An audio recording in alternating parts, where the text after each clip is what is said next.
السلام علیکم ورحمۃ اللہ وبرکاتہ۔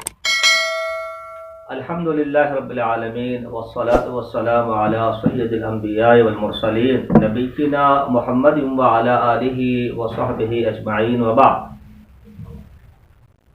سوالات کے جوابات کا سلسلہ ہمارے چینل مکتبہ احمد العزیز کے توسط سے جاری و ساری ہے۔ کتاب و سنت علی منہج سلف کی روشنی میں یہ کوشش ہوتی ہے کہ بات کو کتاب و سنت کی روشنی میں اور منہج سلف کی روشنی میں واضح کیا جائے۔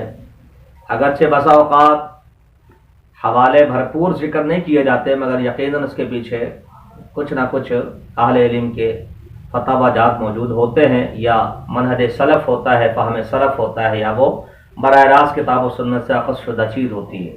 الحمدللہ۔ سوال یہ ہے کہ کیا اذان فجر کے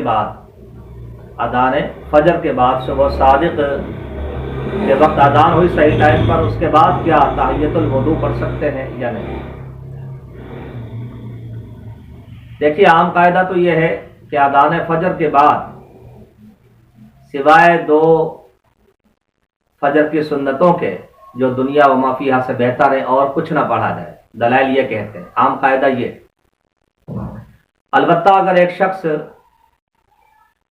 مسجد پہنچتا ہے اور وہ سنتیں گھر سے پڑھ کر گیا ہے، فجر کی سنتیں گھر سے پڑھ کر گیا ہے، تو اب مسجد میں داخل ہونے کا قاعدہ یہ ہے کہ لا یجلس احدکم حتی یصلی لا یجلس احدکم فی المسجد حتی یصلی رکعتین او کما قال علیہ الصلوۃ والسلام۔ مسجد میں تم میں سے کوئی نہ بیٹھے جب تک 2 رکعت نہ پڑھ لے۔ تو یہ ایک سبب ہے، مسجد میں داخل ہونا 2 رکعت پڑھنے کا سبب ہے، جس کو سببی نماز کہا جاتا ہے۔ تو ایسے اوقات میں سببی نماز کی گنجائش ہوتی ہے۔ تمام، جہاں تک میرا مطالعہ ہے، اہل علم عرب و عجم کے یہ فتویٰ دیا ہے کہ اگر آپ سنتیں گھر سے پڑھ کر جاتے ہیں اور وقت موجود ہے، مسجد پہنچتے ہیں، جماعت ابھی کھڑی نہیں ہوئی، تو آپ 2 رکعت تحیۃ المسجد کہہ لیں یا تحیۃ الوضو کہہ لیں، آپ پڑھ سکتے ہیں۔ اس کے بعد آپ فرض نماز کھڑی ہوگی، اس میں آپ شامل ہو جائیں۔ تو یہ ایک سببی نماز ہے، اب پڑھی جا سکتی ہے۔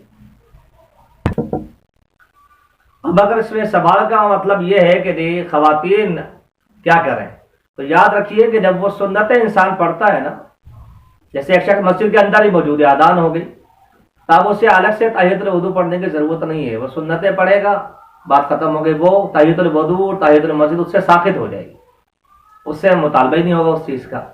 تو یہ غیر ضروری عمل ہوگا کہ جی اذان فجر کے بعد پہلے آپ 2 رکعت تحیۃ الوضو کی پڑھیں اور اس کے بعد پھر آپ سنتیں پڑھیں۔ تو سنتیں گھر میں پڑھ لیں خواتین، وہ کافی ہے۔ مسجد میں جو شخص موجود ہے اور وہ سنتیں پڑھنا چاہتا ہے، سنتیں پڑھ لے، اور تحیۃ الوضو تحیۃ المسجد اس سے ساقط ہو جائے گی۔ جیسے جماعت ہو رہی ہوتی ہے، جب آپ مسجد میں آتے ہیں، شامل ہو جاتے ہیں، آپ تحیۃ المسجد اور تحیۃ الوضو آپ سے ساقط ہو جاتی ہے۔ تو لہذا اس وقت یہ غیر ضروری ہوگا کہ اذان کے بعد اسپیشلی اس کا اہتمام کیا جائے، یہ صحیح نہیں ہوگا۔ اگر سبب وہ ہے جو میں نے بیان کیا، تو پھر گنجائش موجود ہے مسجد میں آنے والے کے لیے۔ وباللہ توفیق۔